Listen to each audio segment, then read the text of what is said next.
वापर फक्त लोकांनी निवडणुकीसाठी करून घेतला, परंतु त्यावेळेला त्यांना जेवणं घालायची, त्यावेळेला त्यांना पार्ट्या द्यायच्या आणि त्यांच्याकडनं काम करून घ्यायचं. आपण अशा पद्धतीचा कुठलाही प्रकार या ठिकाणी केलेला नाही, करणारे नाही. परंतु युवकांच्या दृष्टीनं जे आवश्यक आहे, म्हणजे उदाहरणार्थ एक बेकारी नष्ट करण्यासाठी आज नोकरीची दालनं बहुतेक सगळी बंद झालेली आहेत. ती सगळी ठेकेदार पद्धतीनं आहे. परंतु नगरपालिकेने तिथे MIDC काढलेली आहे. MIDCचे प्लॉट तसेच पडून आहेत, तर कोण वापरून दिलेलं नाही किंवा कोणाला करायला दिलेलं नाही. त्यामुळं त्या ठिकाणी आपल्याला ती MIDC त्या तरुणांना छोटे छोटे प्लॉट पाडून त्यांच्या उद्योग व्यवसायासाठी त्या ठिकाणी द्यायची, की त्यांचे बारीक कारखाने IT झाला असेल तर एखादं वेल्डिंगचं वर्कशॉप टाकील, एखादा मोटर मेकॅनिक झाला असेल दुसरं गॅरेज टाकील.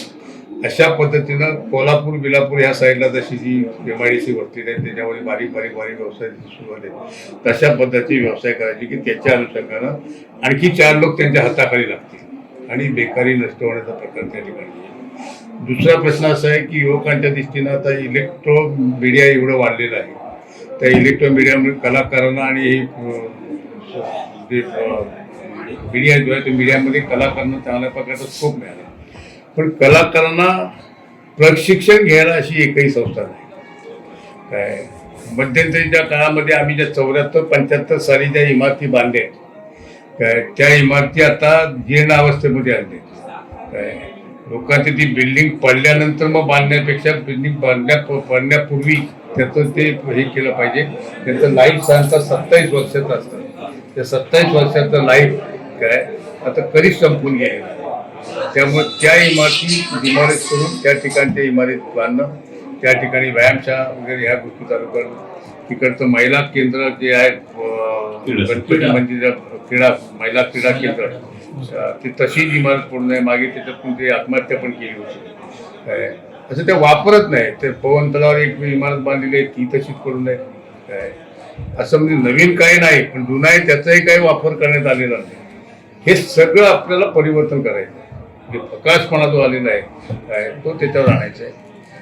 आणि मग त्या बाळासाहेबांचं नाव जे एका जुन्या इमारतीला दिलं आहे, बाळासाहेबांचं ते कर्तृत्व नाही आहे. बाळासाहेबांचं कर्तृत्व हिमालयासारखं आहे आणि त्याच्यामुळे त्यांच्या नावानं एखादं स्मारक या ठिकाणी व्हावं म्हणून बोरुणतळीवर ती आमची गेस्ट हाऊसची जुनी जागा आहे.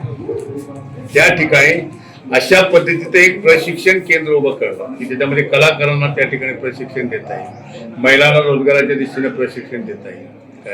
अशा प्रकारची संस्था, त्याला बाळासाहेबांचं नाव द्यायचं म्हणजे ते एक चांगल्या प्रकारचं स्मारक की त्याच्यामध्ये युवक युवती घडू शकतील अशा पद्धतीचं प्रोव्हिजन त्या ठिकाणी करायचं, अशा दृष्टीचं माझं एक प्लॅन आहे. दुसरं शहराच्या बाबतीमध्ये पर्यटनाच्या दृष्टीनं शहराचं डेव्हलपमेंट केलं पाहिजे. चांगली भौगोलिक परिस्थिती आहे, बाजूला वाशिष्ठी नदी जाते, इकडे डोंगर आहेत, त्यामुळे दिसायला सौंदर्य चांगलं आहे. ते जर पर्यटनाच्या दृष्टीनं जर आपण काही डेव्हलपमेंटची पावलं उचलली तर उद्या इथल्या लॉजवर व्यवसाय करणाऱ्या, लॉजिंगचा व्यवसाय करणाऱ्यांना त्या ठिकाणी व्यवसाय मिळेल. त्याच्यामध्ये काम करणाऱ्या कामगारांना त्या ठिकाणी व्यवसाय मिळेल. रेड लाईन ब्लू लाईनच्या संदर्भामध्ये सरकार का एवढं हे करते, वेळ करून करत काय समजत नाही. हा निर्णय हा महाराष्ट्र सरकारचा आहे आणि रेड लाईन ब्लू लाईन ही इरिगेशनने केलेली ही आहे सर्वे.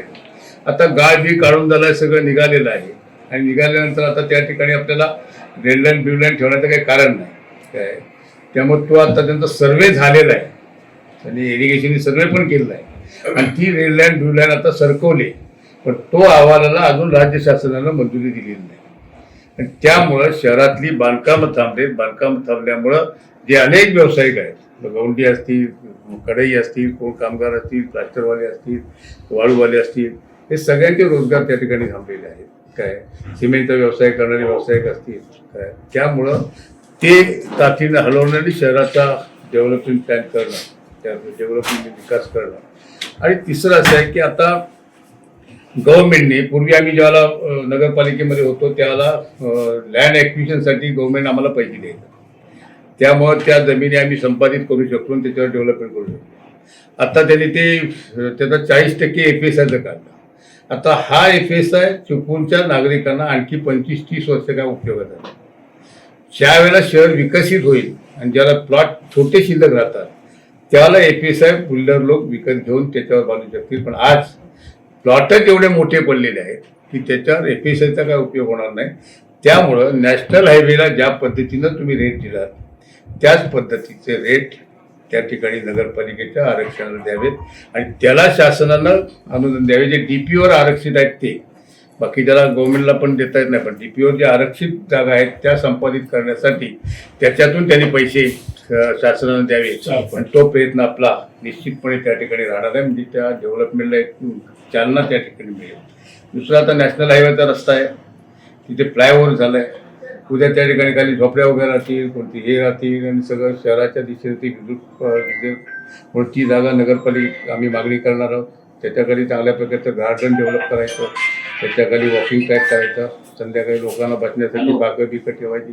अशा पद्धतीने एक सौंदर्यामध्ये भर पडेल आणि ती जागा पण स्वच्छ राहील. नाही तर कोणी येणार, कुठली गाडी जुनी असेल ती तिथे लावून ठेवणार काय, तशा पद्धतीने ते विस्तृतीकरण नको.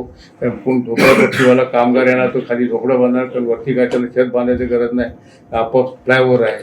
तर ते होऊ नये म्हणून त्या दिशेने आपण तो प्रयत्न करणार. शेवटी सगळं आव्हान फक्त नागरिकांना काय नागरिकांना मी एक नम्रतेची विनंती करेन की तुमच्या आग्रहास तुम्ही या निवडणुकीमध्ये सामोरे जाते, माझ्या काही सहकार्यांना बरोबर घेऊन. आणि शेवटी खालची सहकारी निवडून आले नाही तर मलाही कारभार करणं फार कठीण जाणार आहे. त्यामुळं माझ्यासह सर्व सहकार्यांना आपण चांगल्या भरघोस मताला निवडून द्या आणि ज्या 8 वर्षामध्ये तुम्ही भोगले काय